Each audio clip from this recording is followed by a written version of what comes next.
What happens when the greatest player in World Cup history plays his final match on football's biggest stage, and the team he carried for 2 decades simply cannot hold on any longer? That is exactly what unfolded at AT&T Stadium in Arlington, Texas, on July 6, 2026. Portugal, led by 41-year-old Cristiano Ronaldo, faced Spain in a World Cup round of 16 clash that had everything: tactical intrigue, dramatic saves, a controversial injury, and a last-minute winner that ended Ronaldo's international career. The final score was Portugal 0, Spain 1. A single goal from substitute Mikel Merino in the 90th minute decided it. But this match was so much more than one moment. This was a tactical chess match between two of Europe's finest. And today we are going to break down exactly how Spain outmaneuvered Portugal, why the injury to Nuno Mendes changed the entire game, and what Ronaldo's farewell tells us about the state of modern football. Let us start with the tactical setup. Portugal manager Roberto Martinez deployed a 4-2-3-1 formation. Diogo Costa in goal. A back four of João Cancelo at right back, Ruben Dias and Renato Veiga as the center backs, and Nuno Mendes at left back. In midfield, a double pivot of Bruno Fernandes and João Neves, with Vitinha playing just ahead of them in the number 10 role. Up front, Cristiano Ronaldo as the lone striker, flanked by Pedro Neto on the right and João Felix on the left. Spain, under Luis de la Fuente, lined up in their trademark 4-3-3. Unai Simon in goal. Pedro Porro at right back, Aymeric Laporte and young Pau Cubarsí in central defense, and Marc Cucurella at left back. The midfield three consisted of Rodri sitting deep as the anchor, with Pedri and Alex Baena ahead of him, and the attacking trident Dani Olmo on the left, Mikel Oyarzabal through the middle, and the teenage sensation Lamine Yamal on the right. The key tactical battle was always going to be in midfield. Spain's three-man midfield against Portugal's double pivot plus number 10. On paper, this looked even. In reality, Spain completely dominated. And here's why. Spain's pressing system was the difference. When Portugal had the ball, Spain did not just press high. They pressed in structured triangles. Rodri would sit and cut off passing lanes to Bruno Fernandes. Pedri would press João Neves, and Baena would press the other center back. This meant Portugal could not play through the middle. They were forced wide, and Spain were comfortable defending wide areas because Cucurella and Porro are excellent one-on-one defenders. Rodri was the key. He completed 91 passes in this match. That is not just a stat. That means he was involved in almost every single attacking move Spain created. He controlled the tempo. When Spain needed to slow down, Rodri recycled possession. When they needed to speed up, he played the vertical pass into Pedri or Olmo. He was the metronome, and Portugal had no answer for him. At 7 minutes, Dani Olmo played a beautiful through ball. Oyarzabal was in behind the Portuguese defense, one-on-one with Costa. He dragged it wide. That was a golden chance. Spain should have been ahead. But this is where Diogo Costa's importance becomes clear. He was not just stopping shots. He was organizing the defense. He was communicating with Dias and Veiga about positioning. And when Spain did break through, he was there. Portugal responded at 11 minutes. Ronaldo found space on the right side of the box. His shot was straight at Unai Simon. Not the cleanest connection, but it showed Ronaldo was still dangerous. The crowd roared. This is Ronaldo's final World Cup. Every touch is magnified. Then Yamal took over.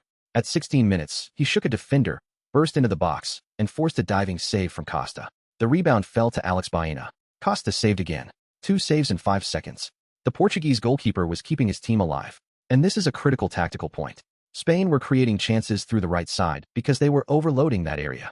Yamal would receive the ball, draw 2 defenders, and then release it to Porro overlapping or to Olmo drifting inside. Portugal could not cope with the numerical advantage. At 28 minutes, Renato Veiga produced the tackle of the tournament.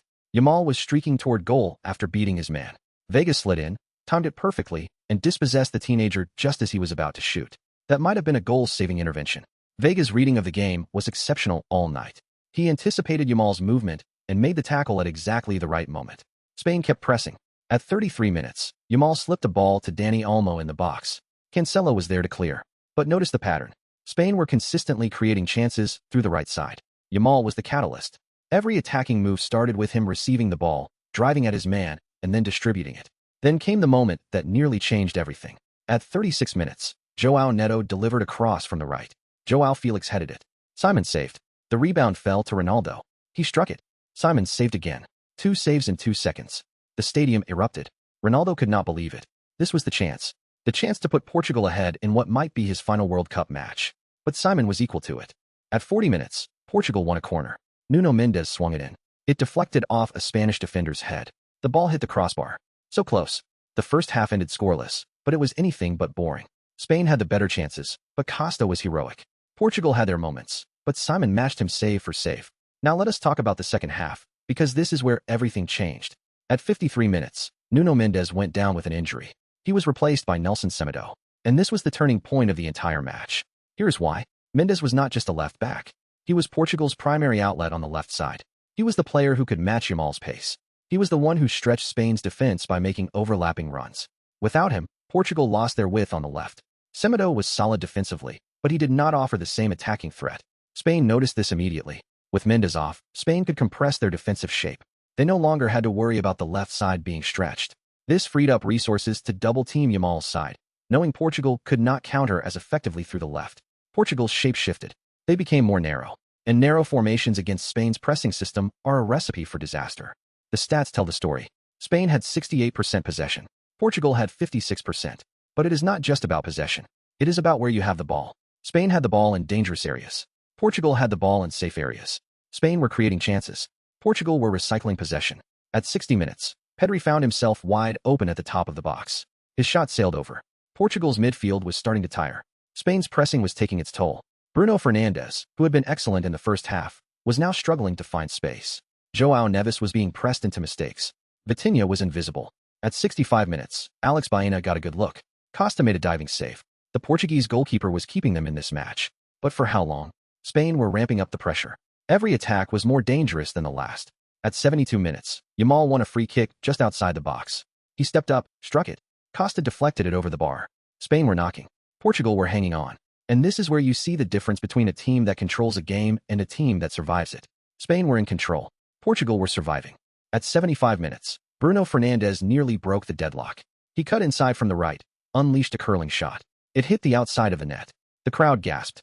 That was Portugal's best chance of the second half. And it came from an individual moment of brilliance, not from a tactical pattern. Portugal were not creating through structure. They were relying on individual magic. Spain made their move at 85 minutes.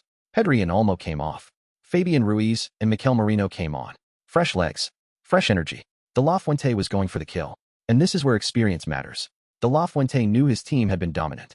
He knew Portugal were tiring. He made the substitutions at exactly the right time. At 88 minutes, Bernardo Silva was booked for a hard foul. Portugal were getting desperate. The tension was unbearable. 70,000 fans on the edge of their seats. Then, at 90 plus 6 minutes, Bernardo Silva rose for a header. It went just over the bar. Portugal's last chance. Gone. Final score. Portugal 0, Spain 1. Spain advanced to the quarterfinals. Portugal go home. Now let us do the tactical breakdown. 3 things decided this match. First, Spain's midfield control. Rodri, Pedri, and later Merino and Ruiz dominated the central areas.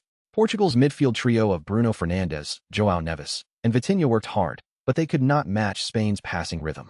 Rodri completed 91 passes. He was the metronome. Portugal's midfield was reactive, not proactive. They were always a step behind. And when you are a step behind against Spain's pressing system, you lose the ball. And when you lose the ball against Spain, they punish you. Second, the loss of Nuno Mendes. When Mendes went off at 53 minutes, Portugal lost their ability to stretch the pitch. Semedo was competent, but he did not have the same overlapping threat. Spain could compress their defensive shape knowing the left side was less dangerous.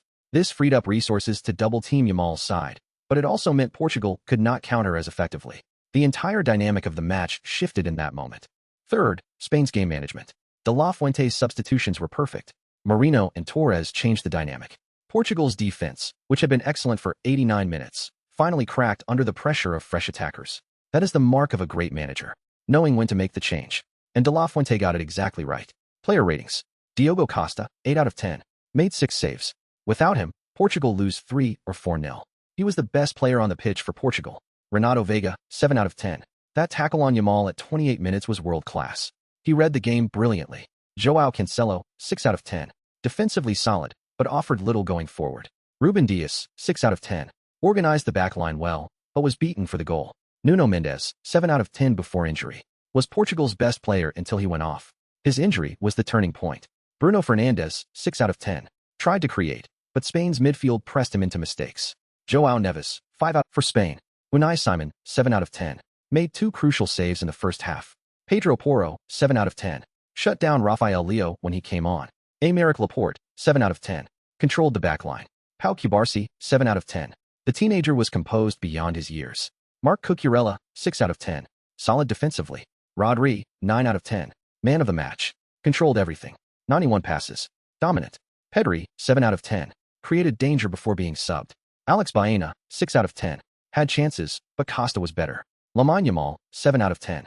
Terrorized the right side, but could not score. Dani Olmo, 6 out of 10. Dangerous in the first half. Mikel Oyarzabal, 6 out of 10.